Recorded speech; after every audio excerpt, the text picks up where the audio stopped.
we'll go on a break. During the break, we'll bring you more highlights of the channel's Kids Cup games played today, and then we'll come back with more for you on Sports Tonight.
Some more pictures for you from Channel's Kids Cup.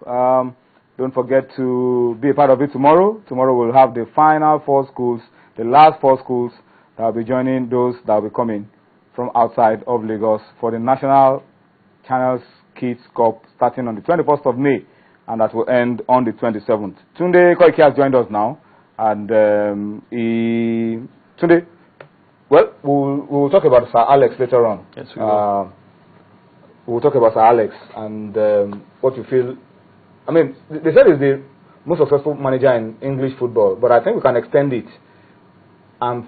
Is there any other football manager that has been as successful as Sir Alex the world over? I need to really start. I need to search, but yeah, I need to. I probably need to search regarding that. But he's not the longest-serving manager. There are other managers as well. Giroud of Auxerre was there for 44 years, I think, and he's not even the longest-serving Scottish manager. I think another gentleman with Celtic was there for 43 years. So, but that one has lived all his life coaching that particular club. But there's no doubt about the fact that the man is just he's a force of nature.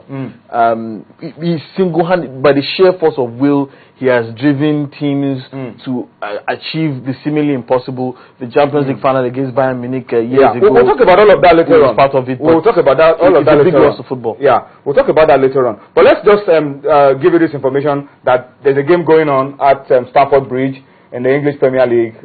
It's 78 minutes already. Chelsea are 2-1 up over Tottenham in that game. It's a game that holds a lot for the teams that will finish at the in the top 4. Yeah. So Chelsea leading 2-1. We have about 13 minutes left to play, and there's a lot already going on in that game. Adebayo scored a great goal for Tottenham, but at the moment Chelsea are 2-1 up in that game. If Chelsea go on to win this game, they will almost be sure of finishing in the top 4 this season. But let's come home.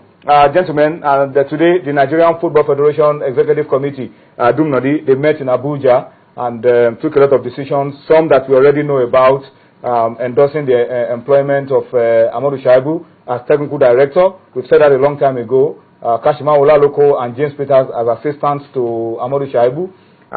But one of the things that they did, which I want us to talk about now, is that they rescinded their decision to pull out of the Africa Cup of Nations Championship. An update for you from the game going on in the English Premier League is now 2-2, I'm told. Tottenham have drawn level, and we have about 10 minutes left on the clock. 10 minutes plus. So there's still plenty of drama in that game. If it stays this way, maybe Arsenal fans will be happy. Maybe. Because I think it will suit them. But let's come back to what we were saying. The NFF took a decision today. The key one, obviously, is they are deciding to continue with the African Nations Championship. They are not withdrawing anymore. They will continue, and I think it's good news, particularly for home-based players who have been under a lot of attention, receiving a lot of attention from Coach Stephen Keshi, Dumnodi. What a way to draw sympathy back. Because a lot of people have said, why pull out of Chan when you still have an opportunity to expose this home-based player? We've seen them at the highest level. Why not see them on the platform which they have now, playing against their life? Because we've not been part of the last 2 editions. And it's still eating deep into our mind. When we lost out to Nigeria, we knew the kind of slap some of these guys got, the kind of criticism they got. When we lost out to Ghana the first one, we said, okay, that was the first one. Nigeria, we know what it almost cost the opportunity of some of these home-based players. At that point, they said home-based players are not fit to play in the real Super Eagles. So this is an opportunity for them now to show that we can play in in the main team. They still play at the level which we are now. But I think the NFF are taking that right decision. I hope they have the fund. I hope it's not a point where you have to tell. I hope they have the money now. Because not about whether they have the money or not. No, because they come to a point they tell you that they don't have funds. Whether they have the money or not is not even our concern. It is our concern. Okay, I'm just saying it. The most important thing is that home-based players, Keshi has shown that these guys are an integral part of his rebuilding process, and it has worked so far. 6 of them went and were African champions. Yeah. So now missing out of a Nations Cup for players on the domestic scene will have been some sort of disservice. Well, some sort of anticlimax. It's just, for me, it is tantamount. The analogy I can find is saving all your money in a piggy bank, then one day just putting petrol on it and burning everything. That is, I mean, you invest so much time, effort, and everything in these players, only for when it comes to time for them to stay in camp all year round. When the time comes for them for these investments to bear fruit, you by your own hands decide not to go and compete at the highest level. You rob them. Not only these players of the once-in-a-lifetime opportunity, you've also robbed yourself of the possibility of continuing that rebuilding effort that you've been progressing with. So for me, I think it's a fantastic decision. Stephen Keshi has shown and has said at every point in time that the home-based players will be an integral part of everything that he's planning to do. He has shown that in everything that he has done, consistently broadening them in difficult terrains like in Lima, like in the United States of America against Venezuela, in different forums, and even at the Nations Cup where it finally bore fruit. So the chance for us is an albatross. We have not qualified for it before, and this is probably the best possible time for us to qualify and make something of it with the current crop of players that we have. So for me, it is a step in the right direction. Yeah, so kudos NFF. We are praising you now for changing your mind about the home-based Eagles and the African Nations Championship. But we have to really structure out how we are going to play that competition, because we are supposed to be playing in June, and June is a very busy month for us because we have 2 World Cup qualifiers, we have the FIFA Confederations Cup, and we are supposed to be playing against Cote d'Ivoire also in June. So I think the NFF would do well to either write to CAF asking for a shift, because June 21st we should be in Brazil. Yes. asking for a shift of our game against Cote d'Ivoire to maybe July, when our program will be a lot lighter, so that we can get the best of our home-based players who will be at the FIFA Confederations Cup to still be around